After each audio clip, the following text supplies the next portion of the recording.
Okay. Before we have our quiet time, let's all get on the same page. If you're in the Sparkly book, it's page 415, the first full paragraph. In the second edition, it's page 364, paragraph 12. In the first edition, it's page 340, the first full paragraph. In the JCIM, it's page 174, the first paragraph.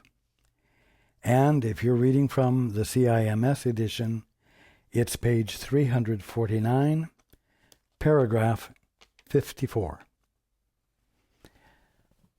Okay.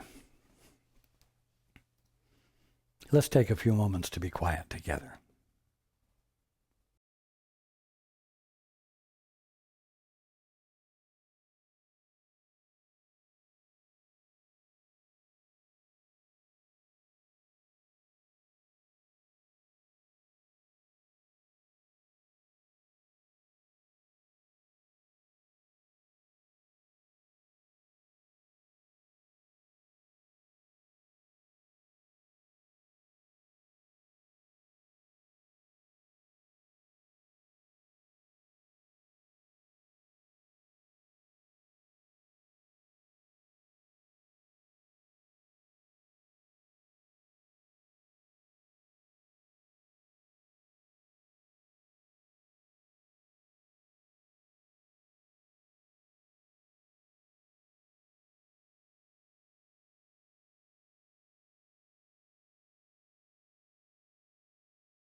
Good evening.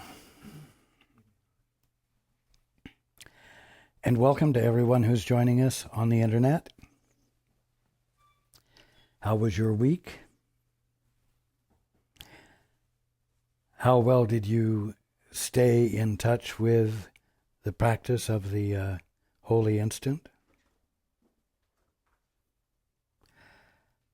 And you know, more important than anything right now, the question is, how many of you, when you have had a conscious intent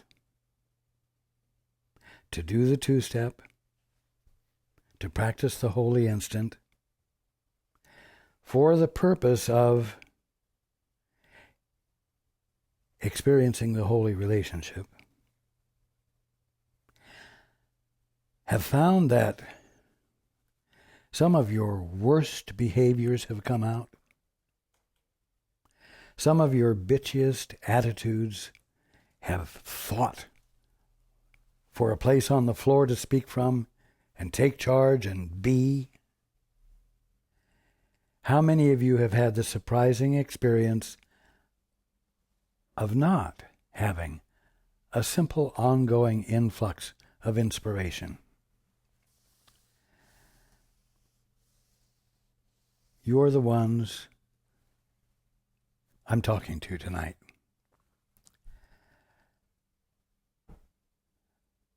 Because you're the ones who need encouragement, support. You're the ones who need to know that fate has not stepped up and dished you out a plate of unpleasant life. You need to know that you aren't doing anything wrong. You need to know that this isn't surprising. A long time ago, I talked about the fact that when you approach the gates to the kingdom of heaven, what does the ego do? What does your ego do? Why, it projects gargoyles all around the gate to scare you off. Now, mind you, they're not real. They're just projections like in a theater. But they're there to accomplish a purpose. They're to distract you from simply walking on through the gates. Something you can do without actual interference from the gargoyles. They just behave threateningly, you see. Like in a fun ride at an amusement park. The only problem is that in this instance, you're not so sure they're not real. And so you actually do hesitate. And you actually do act out what they are there to frighten you into doing. And at the bottom line, what they are there to frighten you into doing is to behave in a way opposite to the holy relationship, opposite to the influx of inspiration that has come in the holy instant. You see?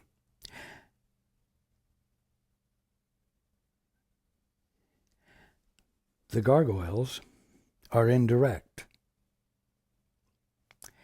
They make you think that someone else is behaving in a way that is disrespectful, unkind, malicious, whatever will work to get you to leave the holy instant and attack them.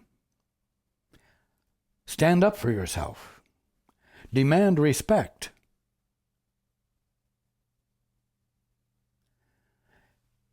It suggests that they call for correction, and that you're the obvious one to provide the correction.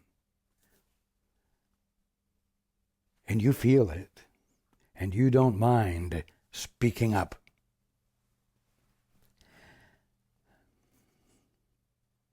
And so, the holy instant seems to be undone. The holy relationship that you've had a glimpse of seems to have disappeared. And you know what? Again, the evil part of this is that you are fooled into looking for a place to make the correction, which is not where the correction can be made. You are fooled into attacking someone out there rather than noticing that something very fundamental and intimate has happened. You have chosen to abandon your peace. You have chosen to abandon the holy instant. You have found something more important than the holy instant, and therefore your sanity and your awakening. You found something more important than that. That is where the correction can be made. And so you must be very alert. You know, the ego conditioning, the orphan mindset, has only one thing to do, and that is to successfully distract you from your Father, from that which illuminates in you your divinity, the truth about you, your holiness, your, as I've said before, royalty. That's its task. That's what it's used for. Again, at the risk of being monotonous, it does that not as a denial of God in your mind, but as a justification for making something important out of yourself. You see, it's important to remember this, because it means that any energy you feel, any motivation you feel for making something out of yourself and becoming something valuable and valid is exactly what will keep you insane. It is exactly what will keep you disconnected from that which illuminates to you, within you, your ever-present divinity, which is the one thing, the one essential thing that needs to be present in your mind in order for your mind to become clear, in order for your mind to know the truth.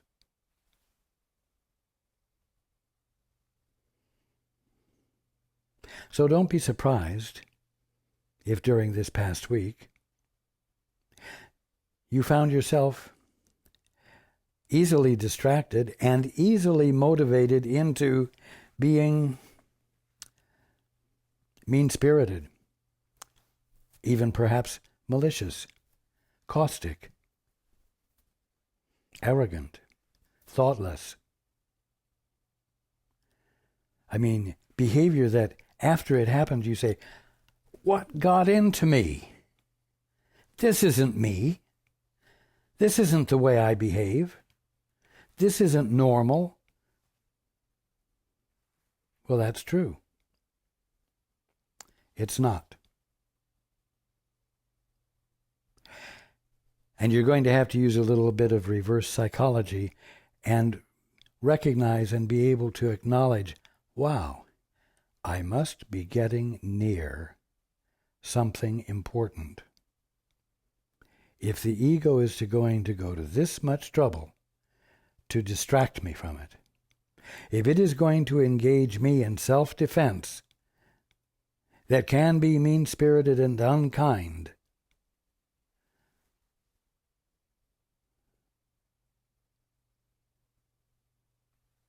I must be doing something important. I must be doing something right. And of course, you are. You are insisting upon practicing the two-step, engaging in the holy instant, so that you can hear from the Father what the truth is in this situation, or that situation, or this relationship, or that relationship. You're doing something right. You're doing the one essential thing for waking up. So don't be surprised.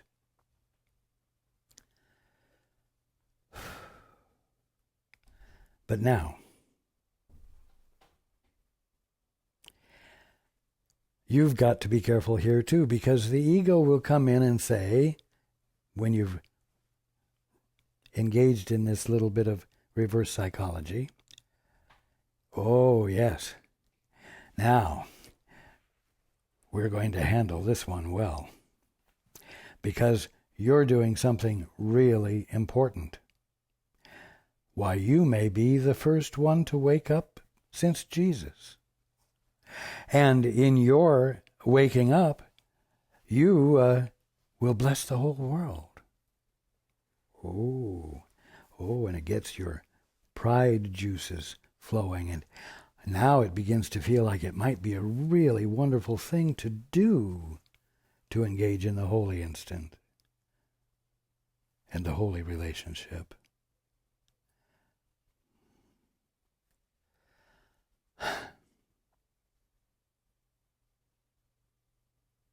Don't take the bait. Because if you'll stop long enough to notice what's happening, you'll realize that while this conversation, in quotes, is going on between you and the ego, and you're learning about how to handle this with dignity, why, are you talking to the Holy Spirit? Are you engaged in the holy instant, where, in the quietness, you're able to hear the Father's voice? Are you being infilled by the Father or by the Holy Spirit? No, you're not. And so you have to be alert.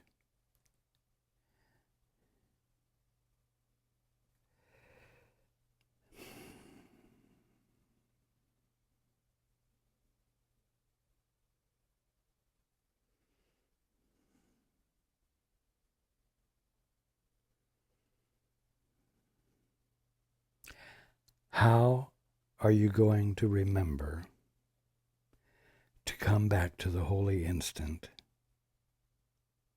when you've abandoned it? And especially, how are you going to come back when you've abandoned it and become emotionally involved in the abandonment, where you are getting satisfaction out of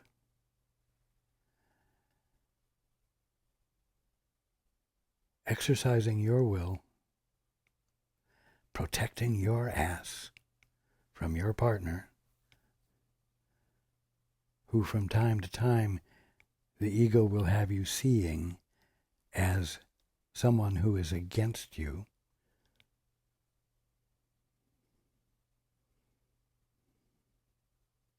Even though your partner is voting for the holy instant and the holy relationship. How are you going to come back? I would suggest that if it's difficult, if it is being difficult for you, set yourself a regimen of exposing yourself to the truth that we're talking about on a regular basis. You can read the transcript, you can download the audio, put it on your iPod, and listen to it once a day, twice a day. Oh, I know.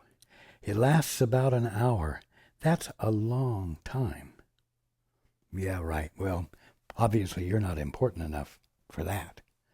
An hour here or an hour there? You're not important enough for that. You have important things to do, don't you?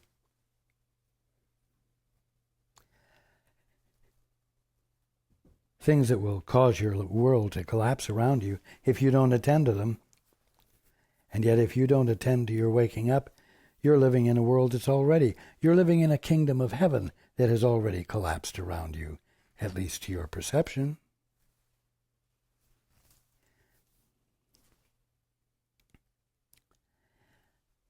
For someone who is insane, it is always difficult to regain one's sanity because not because it's impossible or hard, but because it takes focused attention,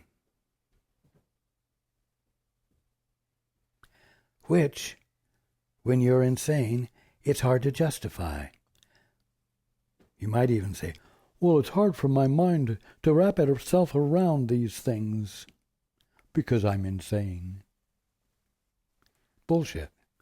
That's a good line, but don't believe it and don't use it.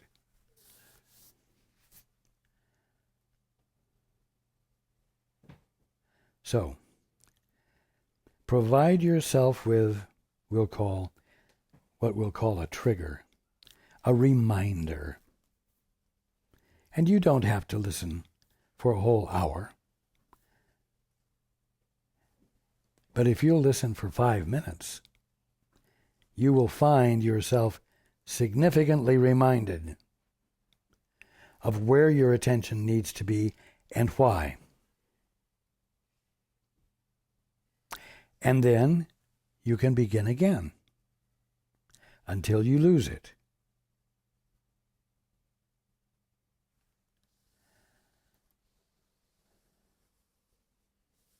Right now it doesn't seem really important to give this much attention to your growth, your learning.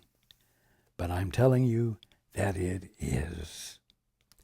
And I'm telling you that it is so that you might give some faith to the process, so that you might feel that there really is justification. But you're going to have to do the work.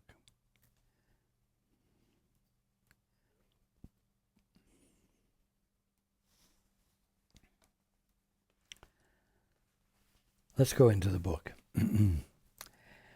The experience of an instant, a holy instant, however compelling it may be, is easily forgotten if you allow time to close over it. Well, how can you let time close over the holy instant? Well, you can go into memory, can't you? Something happens, and you can respond from memory. You have moved into time. You've moved out of the holy instant.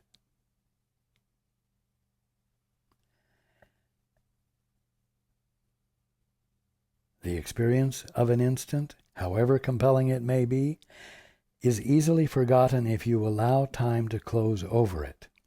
It must be kept shining and gracious in your awareness of time, but not concealed within it. Now, if you engage in the holy instant and stay in the holy instant, your references have nothing to do with time, even though you are continuing, we'll say, to be in time, and events seem to be unfolding in time. But time and what's going on in it, these things are not your reference points, because you are choosing to stay connected to the Father or the Holy Spirit in the holy instant without interruption.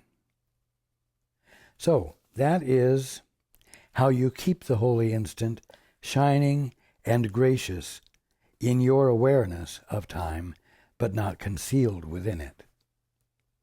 The instant remains.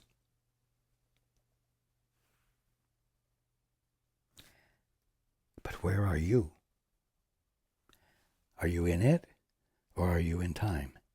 Are you in the not knowing place, being infilled with inspiration, or are you in the knowing place, where you know what things are because you've defined them?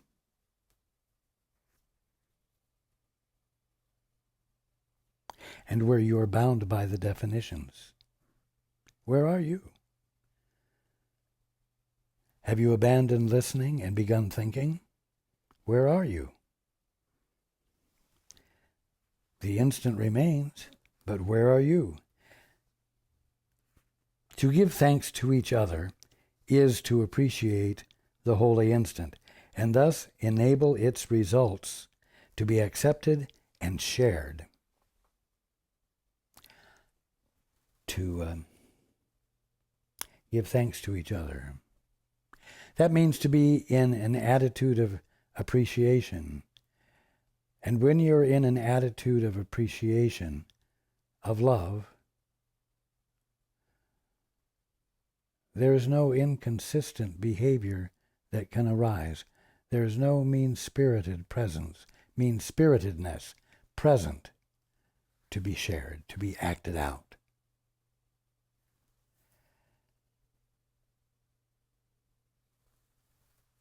Because of this, the meaning that is being revealed about your holiness and the holiness of your partner has an opportunity to be acted out, to be expressed by you and by your partner. Of course, your partner's really irrelevant, because where you're coming from and where your attention is what will govern the movement of healing in the relationship, and provide the environment in which your partner can join also in gratitude and appreciation without being distracted by your excellent attack, because you're really good at it. You really know how to burst another's bubble. You know where that other one's weak spots are, and you know how to get to it almost surgically, perfectly, so that they don't even recognize that you have got them and distracted them, and given you relief from having to stay in and practice the holy instant, practice and be in a holy relationship. You see?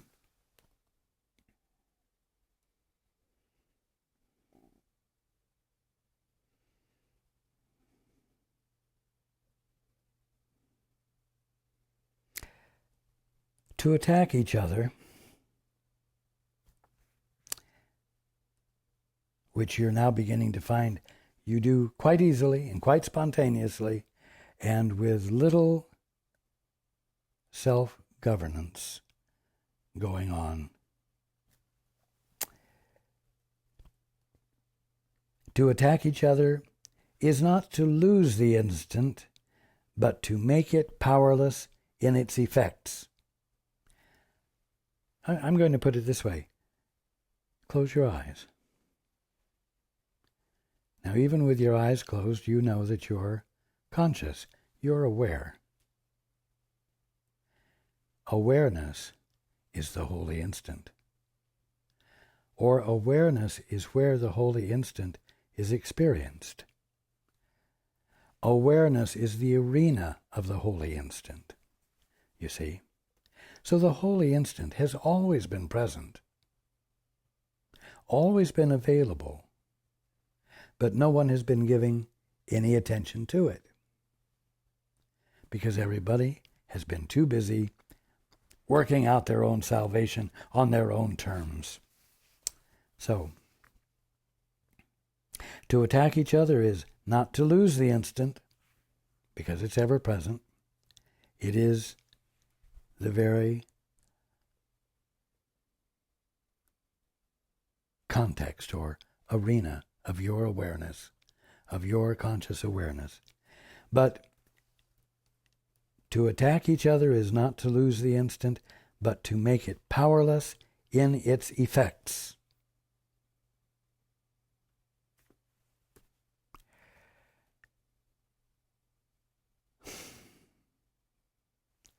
The effects of the holy instant are you behaving consistent with the awareness of the holiness of what you're experiencing or who you're experiencing, and thereby an awareness of your holiness that you had been unaware of before, and behavior on your part arising out of that clarity.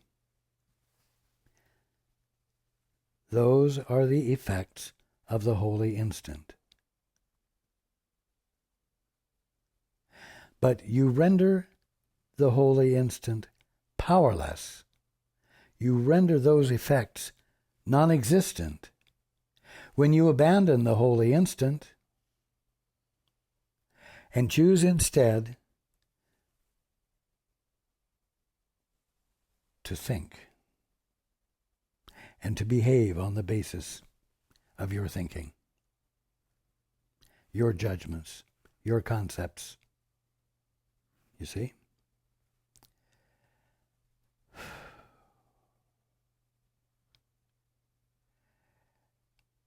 It really becomes very clearly black or white, this or that, nothing fuzzy. You know, the promise of the holy instant and of the holy relationship is you and your partner regaining your sanity. That is significant. And that is worth every ounce of energy you bring to your desire to wake up. It's worth every ounce of energy it takes to cause you to not just go through your day out of habit,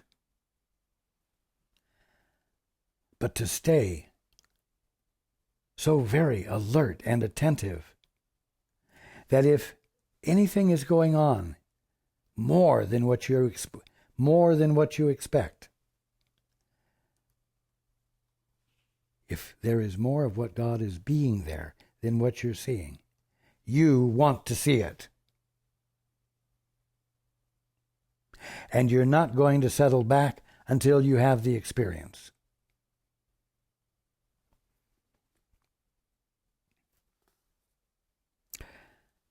To attack each other is not to lose the instant, but to make it powerless in its effects.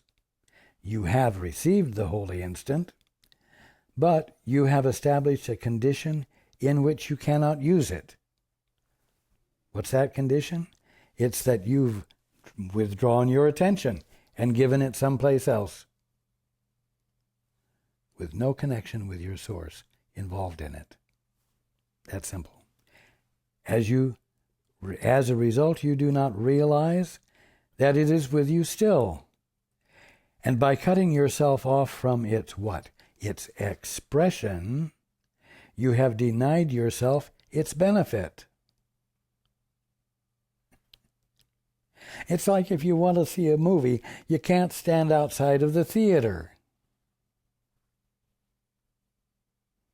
You've got to stop providing the circumstances that disallow you from having what you want.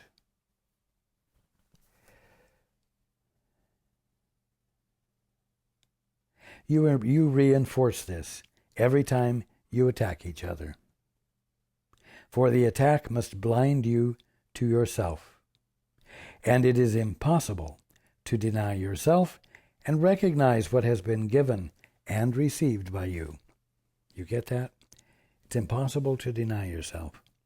Well, what is this self you're denying? Well, it's the only one you are. At the moment you're calling it a human being, a mortal, subject to sin, disease, and death. But this self-same one that you are, that you're defining that way, is the Holy Son of God, or the Holy Daughter of God. Okay? You are.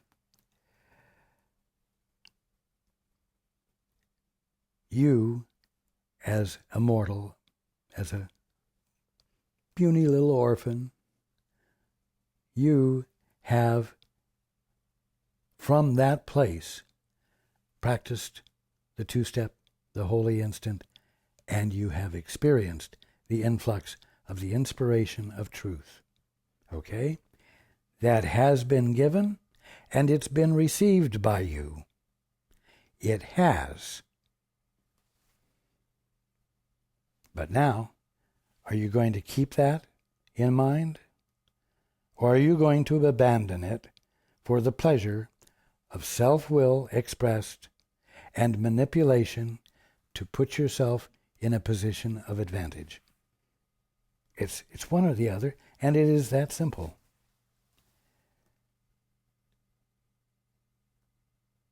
You stand together in the holy presence of truth itself when you've engaged in this practice and you have this intent. Here is the goal, together with you. You and the one you're having a holy relationship, or that you wish to have an unobstructed holy relationship with. You stand together, the two of you, in the holy presence of truth itself. Here is the goal, together with you. All the ingredients are present. Think you not the goal itself will gladly arrange the means for its accomplishment? You see, this isn't just wishful thinking. This isn't just some grand idea that somebody dreamed up and sat down and wrote A Course in Miracles. There's a reality beyond the definitions you've provided for it. And it operates according to laws that are beyond any rules you have come up with.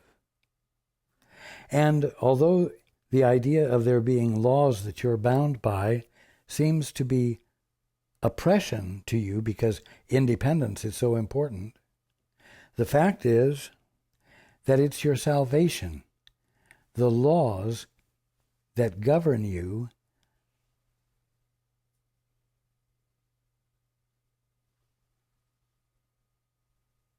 express, embody, manifest the absence of sin, disease, and death, fear, jealousy, injury,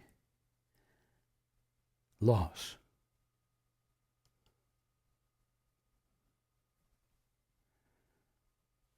These laws say you are the holy son or daughter of God, and nothing less. And everything that the sons or daughters of God deserve, they have. And they can't be in a state of loss. You see? These laws are not oppressive. Oh, yes, there's one thing besides sin, disease, and death that you can't have. That is self-will expressed at odds with the Father, expressed at odds with the way things work. You can't have independence. You can't have authority all by yourself. These are all one thing, said in different ways. So yes, in that way, it's oppressive to the one who feels he has an inalienable right to do whatever he wants, whatever way he wants to do it. And if he wants to stumble and fall, he can do it. And if he wants to do it without stumbling and falling, he can do it that way. And it's nobody's business. Which way? Well, the Father gives you the right to stumble and fall as much as you want.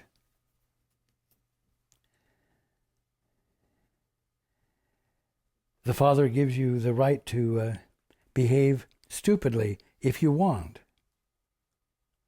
The Father will let you pretend that you don't have a Father for as long as you want. But you will not be able to have them in any other form than fantasy. And you can have them until you decide you don't want to exist and operate in a realm of fantasy anymore. And that's where we're coming from. And that's what we're talking about. And that's what we are illuminating, fleshing out, explaining more fully.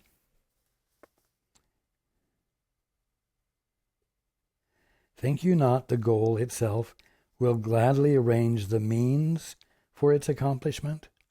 What is the goal? The goal is the reunion of you with your right mind, to be accomplished by your right mind, the majority of your right mind that you have abandoned and disowned, but can't get rid of. And so it's still working. The way things are continue to be the way things are. And everything about the way things are is geared to actualizing your sanity in you.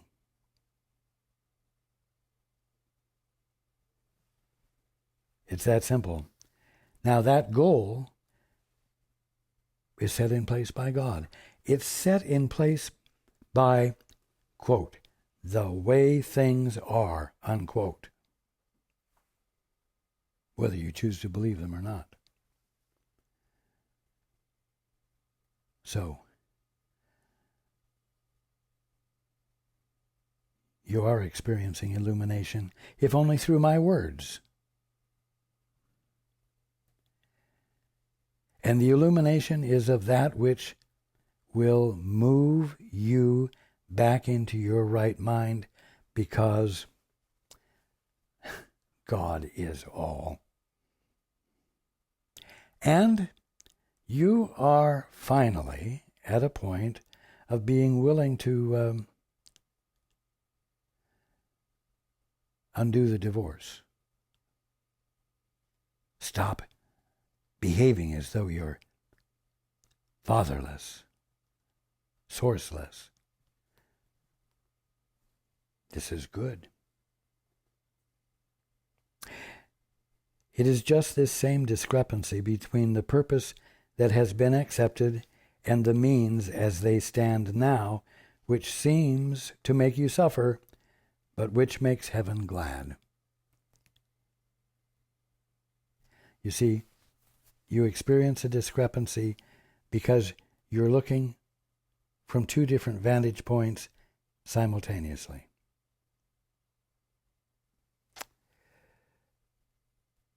The sanity in you, the divinity in you,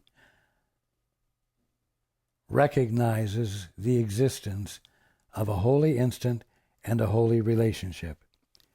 You are not denying the truth of its existence totally. And as a result, the idea is registering with you with meaning. In other words, it's reaching you deeply.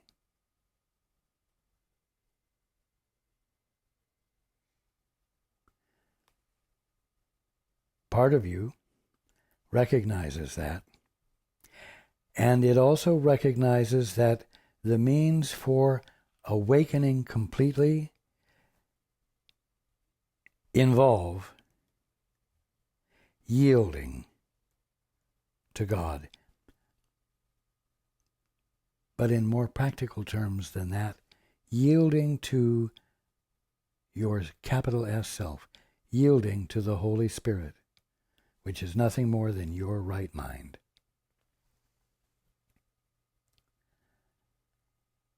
Now, that's the means to the end. Yielding to the Holy Spirit. Yielding to your right mind. But there's another vantage point, the orphan vantage point, that you're very familiar with. And it looks at this abandonment of authority and control as insane. It sees that as insane.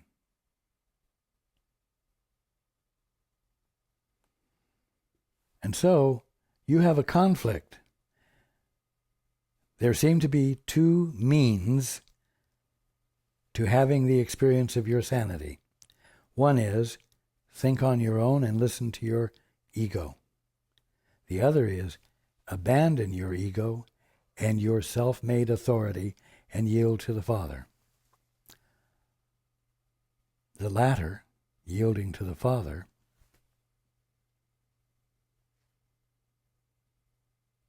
that means stands now as that which seems to make you suffer.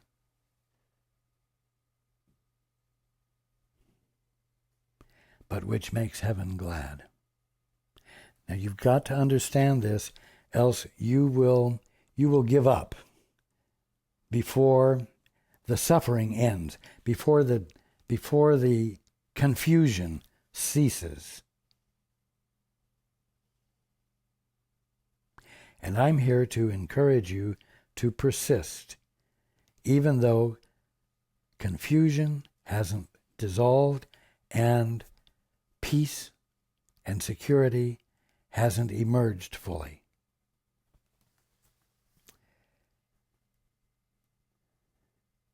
If heaven were outside you, you could not share in its gladness. Yet because it is within, the gladness, too, is yours. It's there. You are joined in purpose, but remain still separate and divided on the means. You see?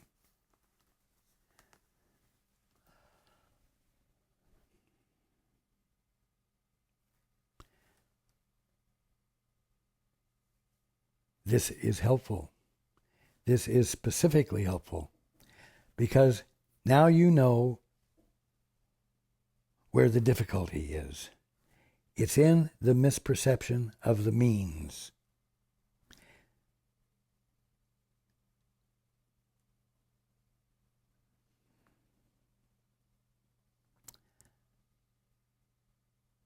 That's the hang-up.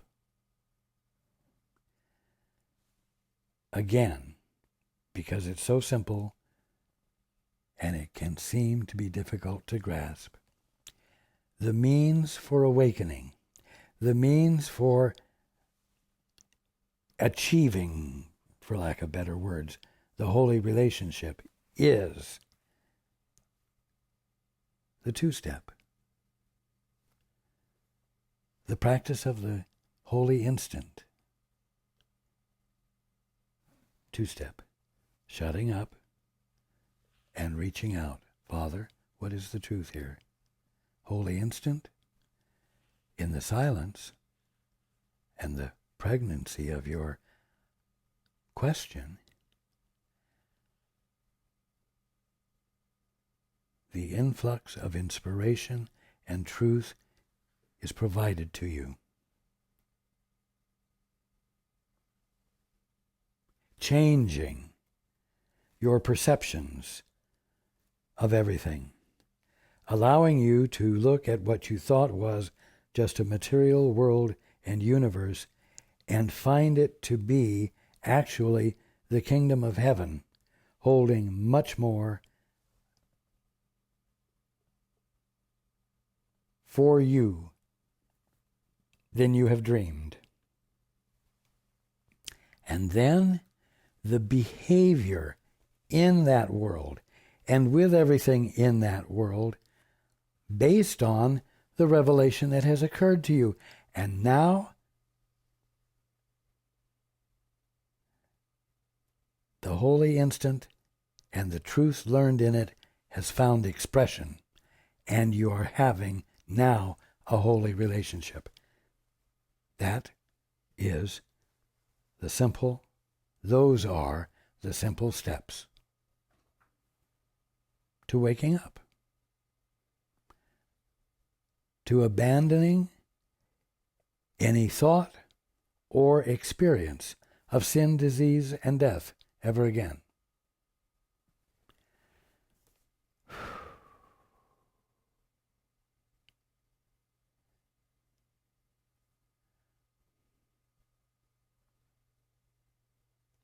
It's worth every ounce of energy it takes. It's worth whatever amount of discipline it takes to manage to go through your day without perhaps forgetting for very long at all to look with curiosity to see the more of God than what you're seeing, because there is more of God there.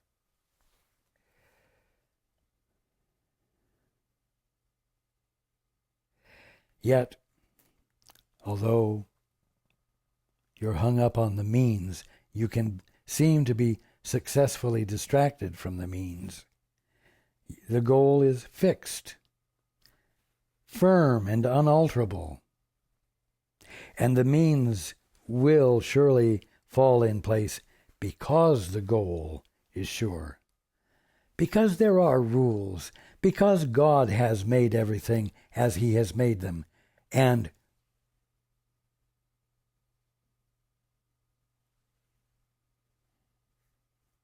there's no other choice. And you will share the gladness of the sonship that it is so, as you begin to recognize and accept the gifts you have so freely given to each other by staying in the holy instant and not abandoning it and not engaging in attack. You will also accept the effects of the holy instant and use them to correct all your mistakes and free you from their results.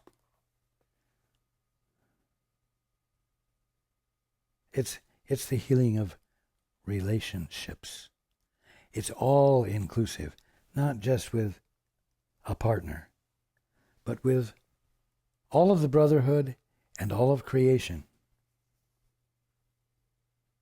And learning this, you will have learned how to release all the sonship and offer it in gladness and thanksgiving to Him who gave you your release and who would extend it through you.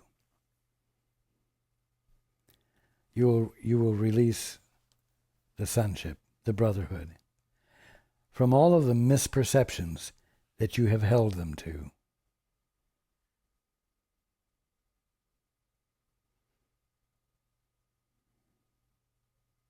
You will give them to the Holy Spirit so that the Holy Spirit might reflect back to you the inspiration about all of it, illuminating it as what it truly is, and succeeding, we will say, in lifting you entirely out of the orphanage, out of the independence, out of the sin, disease, and death.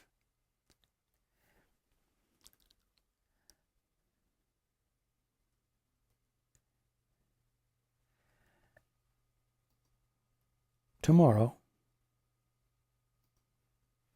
after having listened to me now, you may forget what I talked about. You will have slipped back into time. You will have slipped back into thinking. You will have slipped back into your old comfortable habits until something comes along that is too uncomfortable and you say, oh, I guess I'd better do the two-step again.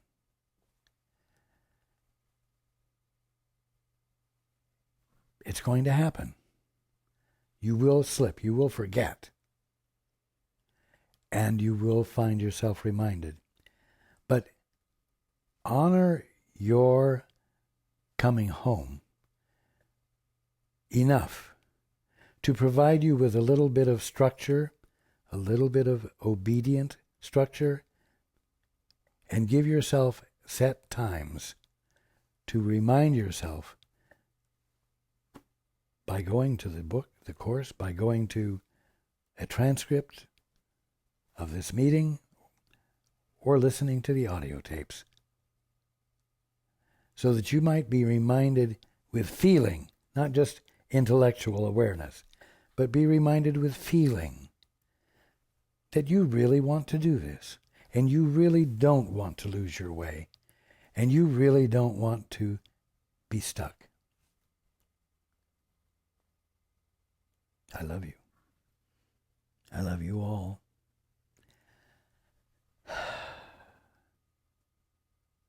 you know what? Come hell or high water, you're going to do something this week, and you're going to do it in some way. You know, you're not going to be taking a vacation from doing things in some way. So why not let this way be the way you're going to do it this week? It's not going to be any harder to do. I mean, both ways take energy. Expend it here.